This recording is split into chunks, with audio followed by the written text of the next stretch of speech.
ఆంధ్రప్రదేశ్లో పార్టీల మధ్య వీడియో వార్ జరుగుతున్నట్టుగా కనిపిస్తోంది. మొత్తం మనం పిక్చర్ చూసుకునేటప్పుడు పిన్నెల్లి రామకృష్ణారెడ్డి ఫుటేజ్ వచ్చిన తర్వాత నిన్న వైఎస్ఆర్ కాంగ్రెస్ పార్టీకి సంబంధించిన ప్రధాన కార్యదర్శి, ఆ పార్టీ సంబంధించి కీలక నేతగా ఉన్న సజ్జల రామకృష్ణారెడ్డి మరో వీడియో రిలీజ్ చేశారు. టీడీపీ నేతలు కూడా ఈవీఎంలు పగలగొట్టే ప్రయత్నం చేశారంటూ ఒక వీడియో రిలీజ్ చేశారు. కేవలం పిన్నెల్లి వీడియో ఎలా బయటకు వచ్చింది, దీనిపై ఈసీ సమాధానం చెప్పాలన్న అంశాన్ని కూడా ప్రస్తావించారు. మరోవైపు పిన్నెల్లికి ఊరట లభించింది. 5వ తారీఖు వరకు ఈ అంశానికి సంబంధించి ఎలాంటి చర్యలు తీసుకోవద్దని అటు హైకోర్టు చెప్పిన నేపథ్యం పరిస్థితుల్లో మరి ఈ వ్యవహారం ఎంతవరకు వెళ్ళబోతుంది అనేది అందరూ ఆసక్తిగా ఎదురు చూస్తున్నారు. స్పెసిఫిక్గా ఈ ఫుటేజ్ ఎలా బయటకు వచ్చిందో దానిపైన విచారణ చేస్తామని ముఖేష్ కుమార్ మీనా కూడా ఒక ప్రకటన చేసిన నేపథ్యంలో ఆంధ్రప్రదేశ్లో పార్టీల మధ్య వీడియో వార్ అన్నట్టుగా వాతావరణం మారిపోయింది. ఈ అంశంపై మనం మాట్లాడబోతున్నాం. బిగ్ బ్యాంగ్ డిబేట్లో చర్చలో పాల్గొంటున్నారు వైఎస్ఆర్ కాంగ్రెస్ పార్టీ నుంచి ఏపీ సామాజిక సలహాదారు, అలాగే అధికార ప్రతినిధిగా ఉన్న జూపుడు ప్రభాకర్ గారు, అలాగే భారతీయ జనతా పార్టీ నుంచి ఆ పార్టీ నేత జాతీయ సమన్వయకర్తగా ఉన్న రఘురామ్ గారు డిబేట్లో జాయిన్ అవుతున్నారు. జూపుడు ప్రభాకర్ గారు, నిన్న మనం చూసాం ఆల్రెడీ ఒక ఫుటేజ్కి సంబంధించి మీరు కొన్ని ప్రశ్నలు సంధించారు. ఆల్రెడీ ఇక్కడ హైకోర్టులో పిన్నెల్లి రామకృష్ణారెడ్డికి ఊరట కూడా లభించింది. ప్రధానంగా మీ అభ్యంతరం ఏంటి? అలాగే కౌంటింగ్ కూడా సవ్యంగా సాగుతుందో లేదన్న అనుమానంతో నిన్న కూటమి నేతలు ఈసీని కూడా కలిశారు.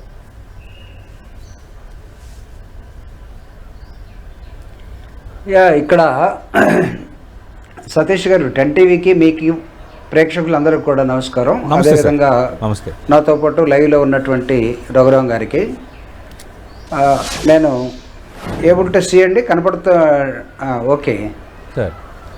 ఇక్కడ మీరు లేవనెత్తినట్టు ఒక ప్రశ్న, ఈ ఈవీఎం దాని ఫుటేజ్ ఇవన్నీ చూసినప్పుడు వైఎస్ఆర్ కాంగ్రెస్ పార్టీ కూడా ఇంకొక ఫుటేజ్ని బయట పెట్టిందని చెప్పారు మీరు. సో వీటన్నిటికీ ప్రధానంగా ఎలక్షన్ కమిషన్ ఒక బాధ్యత తీసుకోవాల్సిన అవసరం ఉంది. నిన్న మీనా గారు స్పష్టంగా చెప్పారు, అదేదో లోకేష్ గారు ఎక్స్ నుంచి వచ్చినటువంటి ఫుటేజ్కి లేకపోతే అక్కడ వాళ్ళ మెసేజ్కి మాకు ఎలాంటి సంబంధం లేదు. ఎలక్షన్ కమిషన్ నుంచి మేము ఎలాంటి వీడియోస్ని మేము అక్కడ రిలీజ్ చేయలేదు, కాబట్టి ఇది ప్రైవేట్ బిజినెస్గా మీరు చూసుకోవచ్చు అన్నట్టుగా మాకే సంబంధం లేదని మీనా గారు చెప్పారు.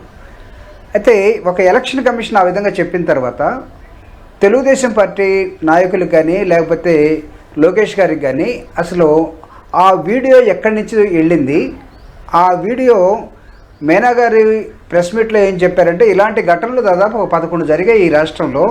ఆ మిషన్స్ మొత్తాన్ని కూడా చెక్ చేసాం. చిప్స్ కానీ లేకపోతే స్లిప్స్ కానీ లేకపోతే దానిలో ఉన్నటువంటి ఇంపార్టెంట్ ఎలక్ట్రానిక్ పార్ట్స్ కానీ ఇవన్నీ స్పష్టంగానే ఉన్నాయి, ఎక్కడ డ్యామేజ్ కాలేదు. కాబట్టి we went on for election is over అని చెప్పేశాడు ఆయన. ఎలక్షన్ అంతా జరిగిన తర్వాత 9 రోజుల తర్వాత ఇలాంటి ఫుటేజ్లు బయటికి ఎవరు వదిలాడు, ఎలా వచ్చాయి? కౌంటింగ్ దగ్గరగా ఉన్నాం ఈరోజు. నిన్నటిదాకా ఇదిగో పిన్నెల్లి పారిపోతూ ఉన్నాడు, పిన్నెల్లి మీద ఆ కేసు ఉంది, ఈ సెక్షన్ ఉంది, అది గందరగోళం చేశారు. పిన్నెల్లికి హైకోర్టు ఈరోజు ఇది బెయిల్ ఇవ్వటం జరిగింది. Almost bail in the sense ముందస్తుగానే ఇతను అరెస్ట్ చేయాల్సిన అవసరం లేదు till 5th of May, I think June. So ఇవి తెలుగుదేశం పార్టీ ఏ ప్రైవేట్ సైన్యం నుంచి లేకపోతే ఏ కేంద్ర ఎలక్షన్ కమిషన్ నుంచి లేకపోతే ఇంకెక్కడి నుంచి, అసలు ఎలక్షన్ కమిషన్ లోకేషా లేకపోతే ఎలక్షన్ కమిషన్లో ఇంకెవరైనా ఉన్నారా? ఒకవేళ ఉంటే అది పొలిటికల్గా నడుస్తుందా, న్యూట్రల్గా నడుస్తుందా? ఇక్కడ it's a constitutional body. After all Lokesh is somewhere, is not in India. I think ఈ వెంట్ ఫర్ అదర్ కంట్రీ. అతనికి ఎలా ఫుటేజ్లు వస్తున్నాయి? అతను ఎక్స్ నుంచి వస్తే ఎలక్షన్ కమిషను ఢిల్లీ నుంచి ఇక్కడ ఎలక్షన్ కమిషన్ మీద ప్రెజర్ ఎలా పెడుతుంది? ఇక్కడ ఎలక్షన్ కమిషనర్ ఏమో ఏం జరగలేదు, అంతా సవ్యంగా ఉందన్న తర్వాత 9 రోజుల తర్వాత ఇలాంటి ఈ వీడియోస్ని ఎక్కడి నుంచి కట్ చేసుకొని వాళ్ళకి కావాల్సిందని పెడతా ఉన్నారు. Election commission if they want reveal ఆ లెంగ్త్ ఎంతైతే ఉందో 20 గంటలో 30 గంటలో ఉన్నటువంటి ఎంటైర్ పోలింగ్ బూత్ సంబంధించిన దాన్ని పెట్టాల్సిన అవసరం ఉంది. బయట జరిగినటువంటి రిగ్గింగ్ దాడి కానీ లేకపోతే ఓటేయనీయకుండా ఎస్సీ ఎస్టీ బీసీని ఆపినటువంటి విధానం కానీ, ఎస్సీ ఎస్టీ బీసీ మైనారిటీల మహిళలు వాళ్ళ ఆక్రందన కానీ, వీటన్నిటి వినటానికి వచ్చినటువంటి పిన్నెల్లి లోపల ఏం జరుగుతుందో చూసిన తర్వాత కొంత నాకు తెలిసి ఒక మనిషిగా ఎవరైనా ప్రవర్తిస్తే, ఒక మనిషిగా అందులో ఫ్రేలో ఉన్నటువంటి ఒక క్యాండిడేట్గా వచ్చిన తర్వాత అసలు మొత్తం రిగ్గింగ్ చేసుకున్న తర్వాత ఆ యూనిట్ని ఏదో ఒకటి చేయాలనుకుంటాడు. ఆవేశం ఆ విధంగా ఉంటుంది కాబట్టి ఏం చేశాడు అతను? ఊరకు అలా కింద పడేసాడు. దానివల్ల పెద్ద నష్టం జరగలేదని ఎలక్షన్ కమిషన్ చెప్పింది. సో అతను అరెస్ట్ చేయాలి, ఏదో జరిగిపోయింది అంటే మీరు చేసినటువంటి రిగ్గింగ్ కానీ, మీరు చేసినటువంటి దాడులు కానీ, మీరు చేసిన గొడవలు కానీ, మీరు సృష్టించిన వీరంగం కానీ, ఇవన్నీ తెలుగుదేశం పార్టీ కావాలని చేసి రిగ్గింగ్ చేసుకొని వైఎస్ఆర్ కాంగ్రెస్ పార్టీ మీద నిందలేపేసి అతను ఉన్నాడు కాబట్టి వ్యక్తి ఉన్నాడు. అలాంటి వ్యక్తులు చాలా మంది ఉన్నారు. 11 చోట్ల జరిగినాయి. అన్ని పెట్టండి వీలైతే ఒకసారి. సింపుల్ గా మేనా గారు సిన్సియర్ ఆఫీసర్ కాబట్టి మా ఎలక్షన్ కమిషన్ నుంచి ఎలాంటి వీడియోలు బయటికి రాలేదు. ఇలాంటి 11 ఘటనలు జరిగాయి. ఆ ఘటనలో ఏమీ జరగలేదు. మేము అవి మాకు మెసేజ్లు వచ్చిన పిన్నెల్లి లెటర్ రాశాడు, 2 లెటర్లు రాశాడు. సో ఇంత జరిగిన తర్వాత కాస్త సైన్స్ కానీ లేకపోతే కామన్ సెన్స్ కానీ మిగతా వాళ్ళకు ఉండదండి. మొత్తం రాష్ట్రాన్ని వీధిని పడేయటమేనా? మీరు చెప్పండి సతీష్ గారు. రాష్ట్రం పరువు పోవట్లేదా? ఇదేమన్నా బీహారా? లేకపోతే అంతకుముందు ఏమన్నా సీఈఓగా ఉన్న ముఖేష్ కుమార్ మీనా ఈ ఫుటేజ్ కి ఈసీకి సంబంధం లేదు, ఎలా వచ్చిందో మేము దాని మీద కూడా ఆలోచన చేస్తామని ఒక కామెంట్ చేశారు నేను ఆల్రెడీ. ఎస్ సార్, కరెక్టే. ఆయన 100% చెప్పాడు. ఆలోచన కాదు, దాని మీద ఇన్వెస్టిగేషన్ చేయాలి. లోకేష్కి ఎలా చేరింది? Okay, Lokesh is an important leader in Telugu Desam party. Okay, ఆయన ఎక్స్ నుంచి వస్తే సెంట్రల్ గవర్నమెంట్ కదులుతుందా? సెంట్రల్ గవర్నమెంట్ వీళ్ళ చేతుల్లో ఉందనుకుంటున్నారా? మోడీ గానీ, అమిత్ షా గానీ, ఎలక్షన్ కమిషన్ గానీ వీళ్ళే చెప్తే చేస్తారా? ఓకే, ఏమంటే ఇది ఇక్కడ ప్రభుత్వాల పార్టీలు నడుపుతున్నాయా లేకపోతే ఇక్కడ ఎలక్షన్ కమిషన్ నడుపుతుందా ప్రభుత్వాన్ని ఇప్పుడు ఎలక్షన్ టైంలో? ఓకే, మీరు చెప్పండి సార్. అడుగుదాం రఘురామ్ గారు, ఖచ్చితంగా అడుగుదాం. లోకేష్ గారు వంగిపోతే ఓకే, రఘురామ్ గారు నమస్తే సార్. రైట్, రఘురామ్ గారు, మనం చూస్తున్నాం ఆల్రెడీ పిన్నెల్లి రామకృష్ణారెడ్డి వీడియో ఒకటి బయటికి రావడం, దాని మీద ఒక దుమారం రేగడం, నిన్న హైకోర్టులో ఆయనకు ఊరట లభించడం అనేది ఒక ఎత్తు అయితే, దాదాపు ఇలాంటి ఒక 11 నుంచి 12 వీడియోలు ఉన్నప్పుడు ఒక్క వీడియో ఫుటేజ్ ఎలా బయటకు వచ్చింది? ఈసీ ఏమో మాకు సంబంధం లేదంటుంది, ఆ వీడియో ఏమో బయటకు వచ్చింది, దాని మీద దుమారం రేగింది. ఇక్కడ నేను పిన్నెల్లి రామకృష్ణారెడ్డి చేసిన చర్యను సమర్థించకపోవడం అనేది నేను చేయడం లేదు, కానీ ఇలాంటి ఇన్సిడెంట్ తెలుగుదేశం పార్టీ నేతలు కూడా పాల్పడ్డారు. ఆ వీడియోలు కూడా ఎందుకు బయటకు రాలేదు? ఇక్కడ ఏ కాన్స్పిరసీ జరుగుతోంది అంటే ఇక్కడ కూటమి నేతలు చెప్పినట్టుగా కేంద్ర ఎన్నికల సంఘం నడుచుకుంటుందా? ఇది వైఎస్ఆర్ కాంగ్రెస్ పార్టీ ప్రశ్నిస్తున్న కొన్ని ప్రశ్నలు. అలాగే నిన్న కొందరు నేతలు వైఎస్ఆర్ కాంగ్రెస్ పార్టీకి సంబంధించిన నేతలే మరికొన్ని అంశాలు కూడా ఇక తెర ముందుకు తెచ్చారు. స్పెసిఫిక్గా గతంలో పురంధరేశ్వరి ఏం చెప్తే అదే జరిగింది, అధికారులను బదిలీ చేశారు. ఇప్పుడు కూడా ఇక్కడ కూటమి నేతల డైరెక్షన్లోనే కేంద్ర ఈసీ ఇక్కడ సీఈఓకి ఆదేశాలు జారీ చేస్తుంది. 9 రోజులు జరిగిన తర్వాత ఈ ఇన్సిడెంట్లన్నీ బయటపడ్డాన్ని ఎలా అర్థం చేసుకోవాలి? ఇది వైసీపీ అడుగుతున్న ప్రశ్నలు. రఘురామ్ గారు నమస్కారం. మీకు ఛానల్ ప్రేక్షకులకి, అదేవిధంగా సోదరులు జుబ్బుడు గారికి అందరికీ నమస్కారం. నమస్తే అండి. ఇప్పుడు ఒకటండి, ఆంధ్రప్రదేశ్ ప్రత్యేక రాష్ట్రంగా తయారైంది. ఇవాళ దేశంలో ఉన్నటువంటి అనేక రాష్ట్రాలతో కంపేర్ చేస్తే ఆంధ్రప్రదేశ్ లో రాజకీయ పరిస్థితులు వేరే రాష్ట్రానికి సంబంధించినటువంటి అంటే ఏ ఇతర రాష్ట్రానికి పోలిక లేకుండా రాష్ట్ర రాజకీయాలు తయారయ్యాయి.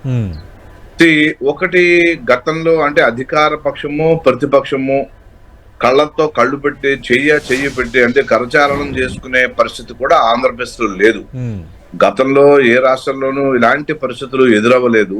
ఇప్పుడు రాజకీయ ప్రత్యర్థులుగా ఉండాల్సినటువంటి పార్టీలు శత్రువులుగా, దాయాదులుగా ఒక వేరే రాజకీయ చిత్రపటం ఆంధ్రప్రదేశ్ లో కనబడుతుంది. ఇది ప్రజాస్వామ్యానికి మంచిది కాదు. ఇప్పుడు అధికార పక్షము చంద్రబాబు నాయుడు గారు ఉన్నా, వైసీపీ ఉన్నా, జగన్మోహన్ రెడ్డి ఉన్నా, అధికారము ప్రతిపక్షము అంతే. అంతవరకునే ఏదైతే ప్రభుత్వము తప్పులు చేస్తుంటే అది ఎత్తి చూపాల్సింది ప్రతిపక్షము. అదేవిధంగా జగన్మోహన్ రెడ్డి గారు ఎక్కడెక్కడ తప్పులు చేస్తున్నాడు, ప్రజలను ఏ విధంగా ఇబ్బంది పెడుతున్నారో చెప్పాల్సింది ప్రతిపక్షం. ఇది జరగాల్సిన పరిస్థితిని ఇవాళ మాటల యుద్ధము, మీ పర్సనల్ అటాక్స్, తర్వాత దాని నుంచి ఇవాళ దాన్ని మించిపోయి అనేక మన వాదోపవాదాలు అంటే ప్రత్యక్ష దాడులు, తర్వాత ఇప్పుడు వీడియో దాడులు. సో ఈ విధమైనటువంటి పరిస్థితులు మంచిది కాదు. ప్రజాస్వామ్యంలో ఒక పరస్పరస్ రాష్ట్రంగా ఆంధ్రప్రదేశ్ ముందుకు తీసుకెళ్దాం అనుకున్నటువంటి అనేక మందికి ఇవి రుచించినటువంటి పరిస్థితులు మాలాంటి వాళ్ళందరికీ కూడా. సో ఏదైనా సరే ఎన్నికల సమయంలో గతంలో అనేక సార్లు డిస్టర్బెన్స్లు జరిగాయి, కానీ ఎన్నిక రోజు ప్రశాంతంగా జరిగి ఒక్క కేంద్రంలో కూడా, ఒక్క పోలింగ్ కేంద్రంలో కూడా రీపోలింగ్ జరగలేదు. అంటే అంత ప్రశాంతంగా జరిగినట్టే మనకి ఎన్నికల కమిషన్ ద్వారా అర్థమైంది, మనకు కూడా అర్థమైంది. ఎక్కడెక్కడ చిన్న చిన్న ఘటనలు జరిగాయి కానీ మెజారిటీ. కానీ రఘురామ్ గారు ఇప్పుడు ఈ ఇన్సిడెంట్లు చూస్తున్నప్పుడు చాలా భారీగానే ఉన్నాయి కదా, చాలా పెద్ద ఇన్సిడెంట్లే జరిగాయి. అటు ఈవీఎం అడ్డుకోవటం అంతా సవ్యంగా సాగింది, అక్కడ రీపోలింగ్ కూడా అవసరం లేదన్న అంశాన్ని ఈసీ ప్రస్తావిస్తున్నారు. ఓకే, ఈసీకి ఉండాల్సిన ఇన్పుట్స్ ఈసీకి ఉండొచ్చు, కానీ మంత్రి అంబటి రాంబాబు నిన్న హైకోర్టుకి వెళ్ళారు రీపోలింగ్కి. సరే, హైకోర్టు దాన్ని అడ్మిట్ చేయలేని పక్షంలో కూడా అటు మాచర్ల, గురజాల చాలా నియోజకవర్గాల్లో రీపోలింగ్ ఎందుకు చేయలేదు, ఇలాంటి సంఘటనలు ఎందుకు ఇప్పటి వరకు బయట పెట్టలేదన్న అంశాన్ని అధికార వైఎస్ఆర్ కాంగ్రెస్ పార్టీ లేవనెత్తుంది ఇప్పుడు. అదే అంటున్నా. ఇంకొకటి ఏంటంటే, మీరు తెలుగుదేశము వైసీపీ మాటల యుద్ధము, చేతల యుద్ధము, వీడియోల యుద్ధము చేసుకుని మధ్యలో భారతీయ జనతా పార్టీని, మా అధ్యక్షురాల్ని లాగడము, మధ్యలోకి లాగడం ఎంతవరకు సమంజసం? ఇది ఎన్నికల కమిషన్, ఇందాక సోదరులు చెప్పారు, జూపిడి గారు, స్వచ్ఛంద సంస్థ, అది ఎలాంటి ప్రలోభాలకి లొంగనటువంటి సంస్థ.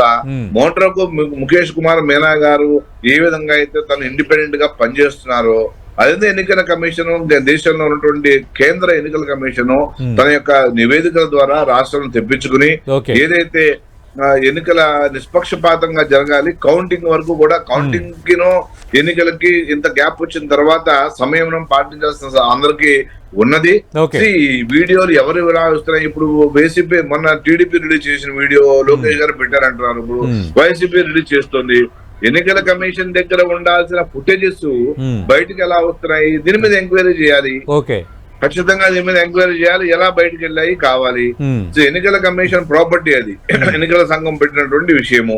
సో దీని మీద ముఖేష్ గారు కూడా నిన్న మీనా గారు చెప్పారు, దీని మీద ఖచ్చితంగా చర్య తీసుకుంటాము, ఎంక్వైరీ చేస్తాం దీని మీద నేను చెప్పడం జరిగింది. కొంచెం భారతీయ జనతా పార్టీకి ఎలాంటి సంబంధము లేదని మీ అందరికీ తెలిసినప్పటికీ కూడా బీజేపీ దీంట్లో లాగడము మంచి పద్ధతి కాదు. సమయం మనం పాటించాల్సిన అవసరం ఉంది. అందుకు కేంద్ర సిఈసి ఇక్కడ డైరెక్షన్ మేరకే ఇక్కడ స్టేట్ ఎన్నికల ప్రధాన అధికారికి డైరెక్షన్స్ ఇస్తోంది. ఇది వైఎస్ఆర్ కాంగ్రెస్ పార్టీ ప్రధాన ఆరోపణ, ప్రధాన అనుమానం. నిరాధారణమైనటువంటి ఆరోపణలండి. అలాంటివి చేసే ముందు ఆలోచించాల్సిన అవసరం ఉంది. ఎందుకంటే నిష్పక్షపాతంగా ఎన్నికలు జరిగాయి, మీ అందరికీ తెలుసు, మనందరికీ తెలుసు, చూసాము. కౌంటింగ్ వరకు కూడా ప్రభుత్వం నెక్స్ట్ ఎవరు ఏర్పడుతుంది అంతవరకు కూడా సమయం రాష్ట్రంలో పాటించాల్సిన అవసరం ఉంది. ఇరు పార్టీలు కూడా కేడర్ ని రెచ్చగొట్టకుండా ప్రశాంత వాతావరణం రాష్ట్రంలో నెలకొల్పాల్సిన బాధ్యత అధికారులు, పోలీసుల కన్నా కూడా, ఎన్నికల అధికారుల కన్నా, పోలీసుల కన్నా, రెవెన్యూ సిబ్బంది కన్నా ఇరు పార్టీలకి ఉంది. మనము ముందర సమయం పాటించాలి. ప్రజాస్వామ్యంలో దాడులకు తావు లేదు. ఆరోపణలు, ప్రత్యారోపణలు చేసుకోవచ్చు, రెచ్చగొట్టే విధంగా ప్రసంగాలు గాని, రెచ్చగొట్టే విధంగా మీ యొక్క మాటలు గాని ఉండడానికి వీల్లేదు. జూపిడి గారు, అసలు భారతీయ జనతా పార్టీకి కేంద్రానికి, కేంద్ర సిఈసికి సంబంధం ఏంటి? అది స్వచ్ఛంద సంస్థ, నిస్వార్థంగా నిజాయితీగా పనిచేసే సంస్థ. తెలుగుదేశం పార్టీ ఒక వీడియో రిలీజ్ చేసింది, వైఎస్ఆర్ కాంగ్రెస్ పార్టీ ఒక వీడియో రిలీజ్ చేసింది. అసలు ఈ ఫుటేజ్లు ఎలా వస్తున్నాయన్న అంశాన్ని మేము కూడా ప్రశ్నిస్తున్నాము. ఇది వివరణ. నిన్న మీ పార్టీ నేతలు భారతీయ జనతా పార్టీని ఉద్దేశించి కూడా కొన్ని కామెంట్స్ చేశారు జూపిడి గారు. అవును సార్, అంటే రఘు గారు చాలా సున్నితమైన మనిషి కాబట్టి ఢిల్లీలో కూర్చొని ఆంధ్ర వ్యక్తిగా ఆంధ్రలో జరుగుతున్నటువంటి ఈ ఘటనల మీద తన బాధని వ్యక్తం చేస్తూ, తన వ్యధని మనందరికి పంచుతూ చెప్పినటువంటి దాన్ని చూసాం.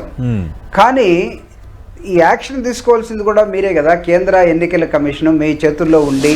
ఇప్పుడు లోకేష్ గారికి ఈ ఫుటేజ్ ఎలా వెళ్ళింది? It is very simple. Lokesh పెట్టినటువంటి ఎక్స్ మీద మాత్రమే రియాక్ట్ అయినటువంటి నేషనల్ ఎలక్షన్ కమిషన్, ఇక్కడ మీనా గారు దాని మీద కాలేదు. మీనా గారికి అక్కడి నుంచి ప్రెజర్ వచ్చింది, డైరెక్షన్ వచ్చింది. దాన్ని ఎలా చూస్తారు? ఇప్పుడు బీజేపీ హ్యాండ్ లేకుండా, లేకపోతే లోకేష్ చెప్తే, లోకేష్ కూటమిలో వ్యక్తి కదా. చంద్రబాబు నాయుడు గారు 53 రోజులు జైల్లో ఉన్నప్పుడు లోకేష్ గారే కదా వెళ్ళి అమిత్ షా గారి దగ్గరికి వెళ్ళి, మా పార్టీ తరఫున అన్కండిషనల్ సపోర్ట్ మీకు ఇస్తాము, మా నాన్నని కాస్త బెయిల్ ఇప్పించండి అని బతినాడుకుని వచ్చి దాని తర్వాతే కదా కూటమి ఏర్పడింది. కూటమి బాగోలేదు, కూటమి బీజేపీని ఎవరు ఏమనుకోవాల్సిన, మేము బాగా చాలా క్లీన్గా ఉన్నామని బీజేపీ చెప్తుంటే, బీజేపీ క్లీన్గా ఎక్కడుంది అసలు? ఈ దేశంలో ఘర్షణలకి బీజేపీ కదా కారణం. మణిపూర్లో ఘర్షణలు జరిగితే బీజేపీ ఏం చేసింది? ఛత్తీస్గఢ్లో ఘర్షణలు జరుగుతూ ఉంటే కగారే అనే ఒక అంతిమ యుద్ధాన్ని ప్రారంభించింది బీజేపీ కదా ప్రభుత్వంతో. అసలు అనేకమైన ఘర్షణలకి గొడవలకి ఈ దేశంలో కారణం బీజేపీ కదా. బీజేపీ మాకేం సంబంధం లేదు, ఆంధ్రప్రదేశ్లో మీరు తెలుసుకోండి, ఎలక్షన్ కమిషన్ వరకే అని అంటే ఇక్కడ నమ్మడానికి ఎవరు సిద్ధంగా లేరు సార్. ఈ కూటమి ఏర్పడిన తర్వాత చంద్రబాబు నాయుడు గారికి కాస్త బలం ఏర్పడింది. మేము ఏది చెప్తే డీజీపీని మార్చొచ్చు, సిఎస్ని మార్చొచ్చు, పోలీస్ ఆఫీసర్లు మార్చొచ్చు. పల్నాడులో ఏమైందంటే ఎలక్షన్ అయిపోయిన తర్వాత ఒక ఎస్సీ కలెక్టర్ని మారుస్తారా? ఈసీ ఎక్కడన్నా బుర్ర పెట్టుకొని పనిచేస్తుందా? నేను అడుగుతున్నా. అంతా ఎలక్షన్ అయిపోయింది, ఎలక్షన్ కమిషనరు మొత్తం బ్రహ్మాండం జరిగింది అన్న తర్వాత ఈ ఘటనలకి ఒక SC collector how will be responsible? నేను అడుగుతున్నాను.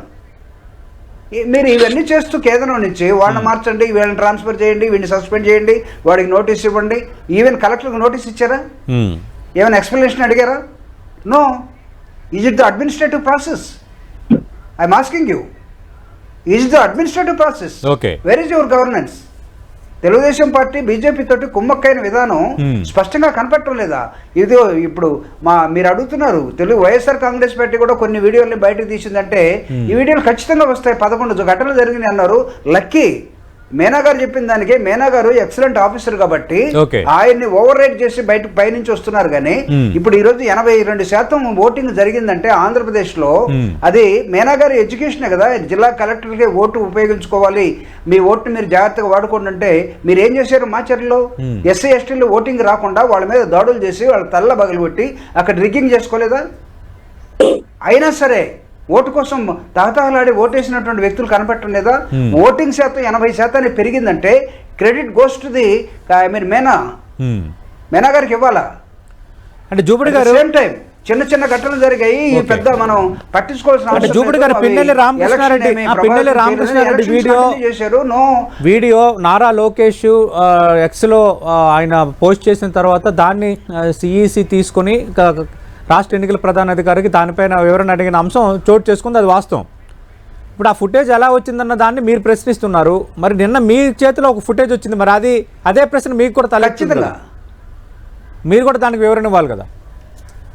Yes, no doubt. అంటే ఇది సార్ ఇదేమవుతుందంటే రఘు గారు బాధపడ్డట్టుగా ఏం జరుగుతుంది ఆంధ్రప్రదేశ్లో అన్నది ఆ విధంగా ఎక్కడో ఒక చోట నుంచి మాకు కొంత సోర్స్ ఉంటుంది, ఉండకుండా ఎందుకు ఉంటుంది? ఈ సోర్స్ అన్ని ఎక్కడికి వెళ్ళాలి? ఇప్పుడు మేము సమాధానం చెప్తాం, ఖచ్చితంగా మేము సమాధానం చెప్తాం ఎలక్షన్ కమిషన్కి, మాకు ఎక్కడి నుంచి వచ్చిందో మేము కూడా చెప్తాం. కానీ అట్ ద సేమ్ టైం వీటన్నిటికీ కారణం అయి ఉన్నటువంటి ఫస్ట్ వ్యక్తి దేశం నుంచి ఎక్కడికో వెళ్ళిపోయి విశ్రాంతి తీసుకోవడం కోసం లేదా జల్సాల కోసం వెళ్ళిపోయినటువంటి ఒక వ్యక్తిని, ఇంపార్టెంట్ లీడర్ని ఆయన ఎక్స్లో పెడితే ఎలక్షన్ కమిషన్ రియాక్షన్ అవుతుందా? Who is he? నేను అడుగుతున్నాను, హూ ఇస్ లోకేష్ నౌ? లోకేష్కి ఎలక్షన్ కమిషన్ రెస్పాండ్ అవ్వాల్సిన అవసరం ఏంటి? ఆయన ఏమైనా రిటర్న్ కంప్లైంట్ ఏమైనా ఇచ్చాడా? అతను ఎక్స్లో పెట్టుకున్నాడు. ఎక్కడి నుంచి వచ్చింది సోర్స్ అంతా? వాళ్ళకి తీస్తే నీకు అక్కడ ఉన్నటువంటి ఎలక్షన్లో ఎంటైర్ 23 గంటలు వీడియో చేసినటువంటి ఆ వీడియోగ్రాఫర్ అన్న ఇవ్వాలి, లేకపోతే ఆ పోలింగ్ బూత్ ఆఫీసర్ అన్న ఇవ్వాలి, లేకపోతే ఆ ఎన్ రూట్ చూసే అక్కడ చెక్ చేసే ఆఫీసర్ అన్న ఇవ్వాలి, లేకపోతే వాళ్ళు ఎలక్షన్ కమిషన్ అన్న ఇవ్వాలి. ఎలక్షన్ కమిషన్ నుంచి మా ఆఫీస్ నుంచి ఎక్కడ పోలేదు అని మేనా గారు స్పష్టంగా ఇచ్చారు. Then from where it has gone? Big question. ఖచ్చితంగా అది ఎక్కడి నుంచి వచ్చింది అనేది బయటపడాలి, అది బయటపడాలి. రఘురామ్ గారు ఇక్కడ ముందు నుంచి కూడా అటు పురంధరేశ్వరి కొందరు అధికారులపైన కంప్లైంట్ చేయడం, వెంటనే బదిలీలు జరగడం, ఈ అధికారులను వెయ్యాలని కొన్ని సజెషన్స్ చేయడం, దాని మీద అప్పుడే వైఎస్ఆర్ కాంగ్రెస్ పార్టీ ఈసీని కలవడం, అదొక గందరగోళం నడిచింది పోలింగ్కి ముందు. అంటే ప్రధానంగా ఇక్కడ ఏంటంటే మొత్తం ఎంత డైరెక్షన్లోనే కూటమి కట్టారు కాబట్టి కేంద్రం తెలుగుదేశం పార్టీ జనసేన చెప్పినట్టుగా వింటున్నారు బీజేపీ పెద్దలు. ఆ నేపథ్యంలోనే పోలింగ్ జరిగిన రోజు కూడా అటు ఒక అధికారులను కానీ కేంద్ర బలగాలని డిప్లాయ్ చేసే విధానంలో కానీ అంతా సిస్టమేటిక్గా వైఎస్ఆర్ కాంగ్రెస్ పార్టీకి ఓటింగ్ జరగకుండా వైఎస్ఆర్ కాంగ్రెస్ పార్టీని ఇబ్బంది పెట్టే ప్రయత్నం చేశారు. చివరికి అధికారులను మార్చారు అటు బీజేపీ కంప్లైంట్స్ మీద. కానీ అధికారులు మార్చిన చోట కూడా సంఘటనలు జరగటాన్ని ఏ విధంగా అర్థం చేసుకోవాలనేది వైఎస్ఆర్ కాంగ్రెస్ పార్టీ అడుగుతున్న ప్రశ్న. సో ఒకటి సింపుల్ అండి, రాష్ట్రంలో భయానక వాతావరణము సృష్టించాలని అధికార పార్టీ అనుకున్నట్టుగా కనబడుతోంది, తెలుస్తోంది మనకి. అధికారులను మార్చిన తర్వాత మార్చారు, మేం పెట్టిన అధికారులను మారుస్తారా, మేం పెట్టిన అధికారులను మీరు తీసేస్తారా, ఎన్నికల కమిషన్ ద్వారా మీరు ఇలా చేస్తారా, అని దుర్ధతో బాధతో అధికార పక్షం భరించలేక ఈ దాడులు చేసింది. ఏమండి, ఒక కలెక్టరు ఎస్సీయా బీసీయా లేకపోతే మైనార్టీయా అని చూడరండి. కలెక్టరే కలెక్టర్, జిల్లాకి అధికారి, జిల్లాకి ప్రథమ పౌరుడు. ఆయన నేతృత్వంలో జరగాల్సినటువంటి ఏదైతే ఇంకోటి కానీ సవ్యంగా జరగడం కోసం ఆయన ప్రయత్నం చేస్తాడు. ఆయన్ని కూడా ఆ కలెక్టర్ ని ఆయన విధులను నిర్వర్తించకుండా అడ్డుకుని అరాచకను సృష్టించాలని అనుకున్నారు. కాబట్టి ఎక్కడెక్కడ ఘటన జరిగినాయో అక్కడ అధికార పక్షము ఓడిపోతుందనే భయంతో ఇవన్నీ చేసింది అని అనుకుంటున్నారు. ఇవాళ కనబడుతుంది. అంచేత ఇలాంటివి ఘటనలకి ఖండించాల్సింది పోయి ఆ వీడియో వాడికి ఎలా వచ్చింది, ఈ వీడియో వీడికి ఎలా వచ్చింది, మరి మీకు వచ్చింది కదా. ఇప్పుడు మాకు ఆ వీడియో ఎలా వచ్చిందో మీ సోర్స్ తో సహా ఈసీకి వివరిస్తాము, కానీ నారా వీడియో ఎలా అందిందో మరి బయట పెట్టాలి కదా అని అంటున్నారు జూపూడి ప్రభాకర్ గారు. ఒకటి అడిగితే ఎన్నికల కమిషన్ లోకేష్ గారిని ఏమయ్యా నీకు ఎలా వచ్చింది వీడియో అంటే చూపిస్తాడు, చెప్తాడు ఆయన. అండ్ ఎన్నికల కమిషన్ ఆయన డైరెక్ట్ గా ఎన్నికల కమిషన్ కి కంప్లైంట్ కూడా పంపించారు ఆ వీడియోని. ఇదిగో అరాచకాలలో కొన్ని అరాచకాలు ఇవో ఇవి అధికార పక్షం చేసే అరాచకాలు ఇవి అని ఆయన పెట్టారు. పెట్టడం వల్ల అవి ఆ వీడియోస్ ని ఆ యొక్క కంప్లైంట్ ని ఈ రాష్ట్ర ఎన్నికల కమిషన్ పంపింది, కేంద్ర ఎన్నికల కమిషన్. ఏది ఆధారం లేకుండా ఏది ఇది లేకుండా స్పందించడం అనేది ఉండదు, స్పందిస్తారు. అంచేత ఎన్నికలని ఏ విధంగా అయినప్పుడు పిన్నెల గారిది కనపడింది, బాక్స్ ఇది ఈవీఎం పాల్గొట్టడము, అది దుశ్చర్యే. ఎమ్మెల్యే అయితే ఏమవుతుందండి, ఎమ్మెల్యే ఎవరికి ఎమ్మెల్యే, నియోజకవర్గానికి ఎమ్మెల్యే. భయభ్రాంతుల్ని ప్రజలను చేయమని చెప్పారా? చెప్పలేదు కదా. మీ ఎన్నిక మీరు సజావుగా చేసుకోండి. ఎవరి యొక్క కాన్స్టిట్యున్సీలో వాళ్ళ ఎమ్మెల్యే, దేశానికి ఎమ్మెల్యేవా నువ్వేమన్నా కొమ్ము, నా ఎమ్మెల్యే అంటే 4 కొమ్ములు ఉంటాయా, 2 తోకలు ఏమన్నా ఉంటాయా? ఉండవు కదా. సో అప్పుడు ఎక్స్ ఎమ్మెల్యే ఓడిపోతే ఎక్స్ ఎమ్మెల్యే అవుతాడు, నెగ్గితే ఎమ్మెల్యే అవుతాడు. ఏముంటదండి, ఆ 2 లక్షల మందికి ఎమ్మెల్యే అతను, అంతే కదా. దానికి ఏదో కొమ్ములు వచ్చినట్టుగా అక్కడ ఈవీఎంలు పాల్గొట్టే సంస్కృతిని మీరు తీసుకొచ్చారని బాధపడాల్సింది పోయి అదేదో చూసారా ఎన్నికల కమిషన్. జూపూడి ప్రభాకర్ గారు, ఓటమి భయంతోనే అధికార పార్టీ ఇలాంటి దుశ్చర్యలకు పాల్పడిందని అర్థమవుతుందని రఘురామ్ గారు డైరెక్ట్ కామెంట్ చేశారు. Point number 1. రెండోది, నిన్న కూడా టీడీపీ నేతలు కొందరు కూటమి నేతలు ఈసీని కలిసి ఇచ్చిన ఫిర్యాదు ఏంటంటే ఇప్పుడే పోలింగ్ ఇలాగ జరిగింది, కౌంటింగ్ రోజు కూడా అల్లర్లు జరిగే అవకాశం ఉంది, మీరు కొన్ని జాగ్రత్తలు తీసుకోవాలి కొన్ని నియోజకవర్గాలు అంటూ వాళ్ళు ఒక వినతి పత్రం ఇచ్చారు నిన్న. సార్ ఇక్కడ అసలు ఈ కూటమే ఒక అపవిత్రమైనటువంటి కూటమి. దీన్ని మేము ఎప్పటి నుంచో భయపడుతూనే ఉన్నాం ఈ అంశం మీద. ఇందాక రఘు గారు కలెక్టర్ ఈజ్ ఏ కలెక్టర్కి ఒక కమ్యూనిటీ లేదు అంటే, నేను ఒక అంశాన్ని మీ ద్వారా నేను ప్రేక్షకులకి మీకు కూడా నేను చెప్తున్నాను sir. Telugu Desam party election notification వచ్చినప్పటి నుంచి కంప్లైంట్ చేసినటువంటి ఆఫీసర్స్, కలెక్టర్స్, ఎస్పీలు ఎవరు? ఒకటి నేను చెప్పనా సార్, కృష్ణా జిల్లాలో ఉన్నటువంటి రాజాబాబు ఎస్సీ కలెక్టర్, కృష్ణా జిల్లా నుంచి ట్రాన్స్ఫర్ చేసి చిత్తూరు పంపించినటువంటి ఒక ఎస్పీ, ఆయన ఎస్సీ. ఆ తర్వాత లక్ష్మీ షా తిరుపతి కలెక్టర్గా ఉన్నటువంటి కలెక్టర్, ఆయన ఎస్సీ. ఓకే, తర్వాత మీరు ఎలక్షన్ అయిపోయిన తర్వాత మీరు వేటేసినటువంటి శివశంకర్, ఆయన ఎస్సీ. అంటే ఈ తెలుగుదేశం వాళ్ళు అందరూ ఎవరి మీద కంప్లైంట్ చేశారు? ఎస్సీలందరూ, ఎస్టీలందరూ, ఆఫీసర్లందరూ జగన్మోహన్ రెడ్డి వెనకాల ఉండి జగన్మోహన్ రెడ్డి గారికి వీళ్ళందరూ అనుకూలంగా ఉన్నారు అనే ఒక కంప్లైంట్ వెళ్ళిన తర్వాత కదా ఎలక్షన్ కమిషన్ వీళ్ళందరి మీద ట్రాన్స్ఫర్, సస్పెండ్, లేకపోతే వెయిటింగ్ ఫర్ పోస్ట్ ఇవన్నీ పెట్టారు. జాషువా చిత్తూరు జిల్లా ఎస్పీగా వెళ్ళాడు. జాషువా అక్కడ అసలు ఎలక్షనే ప్రారంభించలేదు, నోటిఫికేషన్ వచ్చింది. ఎలా ట్రాన్స్ఫర్ చేస్తారు? విఆర్లు ఎలా పెడతారు? లక్ష్మీ షాని ఎలా ట్రాన్స్ఫర్ చేస్తారు? సో వీళ్ళందరూ ఎస్సీలు కదా, వీళ్ళ కలెక్టర్లు అయిన తర్వాత ఎస్సీలు లేకపోతే బీసీలు వీళ్ళని చూడరా, ఇంకా ఎస్పీలు అయిన తర్వాత చూడరా? ఎక్కడుందండి సిస్టమ్? మీరు మీ మీ మీ ప్రోటోకాల్లో మీరు ముస్లిమ్స్ మంత్రులు లేకుండా, ఎమ్మెల్యే లేకుండా, ఎంపీలు లేకుండా మీరు చేసినందుకు మాత్రాన మిగతా రాష్ట్రాలు కూడా ఆ విధంగా చేస్తాయని అనుకుంటే కష్టం కదా. మీకు అందరూ సమానమే. ఎట్లా అవుతుంది అందరూ సమానం? అందరూ సమానం ఉండి దేశంలో ఈ కులాలు ఎందుకున్నాయి? తీసేయండి కులాలు అసలు. మీరు ఓకే, మీరు ఇప్పుడు మీరు జిల్లా మెజిస్ట్రేట్ గానీ ఒక పదవిలో ఉన్నప్పుడు ఇవి చూడం కదా మామూలుగా, అలా చూడకూడదు కదా. ఎందుకు చూడరు? చూస్తున్నారండి. మనం చూడరనుకుంటే సార్ కులం అనేది మీరు చెప్పారు అధికారులు కేవలం ఒక ఎక్కువ మందిని బదిలీ చేశారన్న దానికి ఓకే, మీరు ఇప్పుడు ప్రస్తావించారు కాబట్టి. ఎందుకు చేస్తారు అట్లా? నీ కులం చూడకపోతే, ఓకే, నీ కులం చూడకపోతే ఎలా చేస్తారు? ఓకే, నేను అడుగుతున్నా. కులం ఇప్పుడు నేను చెప్తున్నానండి,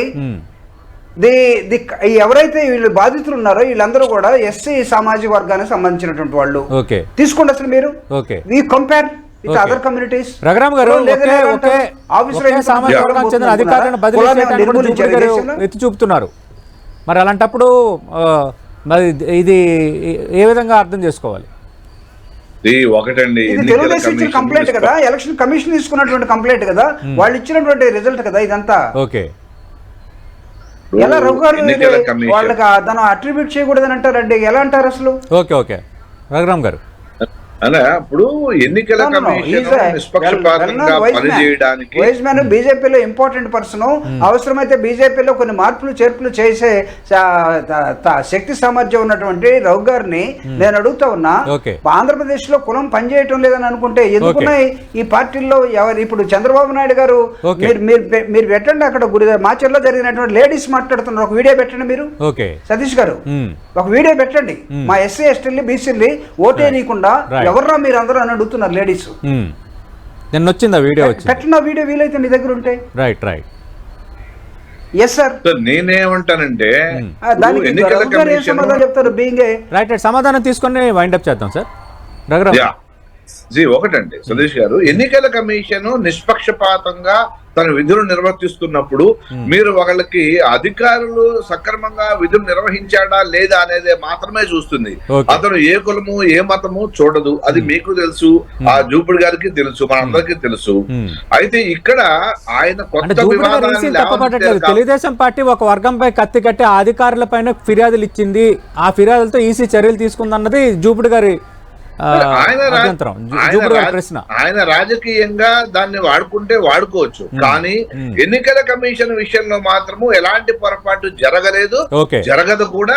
అధికారి అతను అక్కడ విఫలం అయ్యాడా లేదా అనేది కానీ అతను కులం ఏమిటనేది చూడదు. కాబట్టి దయచేసి ఆ కులాన్ని ఆపాదించద్దు. అంటే ఎన్నికల కమిషన్ ఇలా చేసింది అని అనద్దు. మీరు రాజకీయంగా మీద కొట్టుకోండి, తిట్టుకోండి, విమర్శలు ప్రచారోపణ చేసుకోవచ్చు. అధికారి మీద మీరు ఇలా చేశారా, ఎస్సీ అధికారి మీరు అనుకోండి, కానీ ఎన్నికల కమిషన్ కి ఈ కులానికి ఆపాదించద్దు. ఇలాగా నిష్పక్షపాతంగా పనిచేస్తే ఏజెన్సీని మనోధైర్యాన్ని దెబ్బతీయకూడదు అనేది మనం ఇక్కడ చెప్పుకోవాల్సిన విషయం. Right right right. Thank you Raghuram గారు. థ్యాంక్ యూ జూపుడు ప్రభాకర్ గారు. మనం చూద్దాం, అటు మీరు కూడా సోర్స్ చెప్తా ఉంటున్నారు, అలాగే నిన్న ముఖేష్ కుమార్ మీనా ఈ ఫుటేజ్ అంటే పిన్నెల రామకృష్ణ ఫుటేజ్ ఎలా వచ్చిందన్న దానిపైన విచారణ జరుపుతా ఉన్నారు. కాబట్టి చూద్దాం ఇంకా ఏం జరగబోతుంది రానున్న రోజుల్లో అని. మరోవైపు కౌంటింగ్ రోజు కూడా అల్లర్లు జరిగే అవకాశం ఉందన్న అంతకు ముందున్న ఇంటెలిజెన్స్ రిపోర్ట్ ఒక ఎత్తు అయితే, ఇటు ప్రతిపక్షాలు నిన్న కంప్లైంట్ చేసిన నేపథ్యంలో ఇది మరో కుట్రకు కూటమి నేతలు తెరలేపారని వైఎస్ఆర్ కాంగ్రెస్ పార్టీ కూడా అంటుంది. కాబట్టి మరి కౌంటింగ్ రోజు కూడా ఏం జరగబోతుందన్నది అందరూ ఆసక్తిగా ఎదురు చూస్తున్నారు. ఒకటైతే నిజం, గతంలో ఎప్పుడూ లేనట్టుగా ఎన్నికలు పోలింగ్ ముగిసిన తర్వాత కూడా ఆంధ్రప్రదేశ్లో సిట్ ఏర్పాటు చేయడం, తర్వాత ఈ ఫుటేజీలు బయటకు రావడం, వీడియో వారు జరుగుతుండడం అనేది ఖచ్చితంగా అవాంఛనీయం. ఈ తరహా వాతావరణం ఉండకూడదని మనం అందరం కోరుకుందాం. ఇది వాటి బిగ్ బ్యాంగ్ డిబేట్.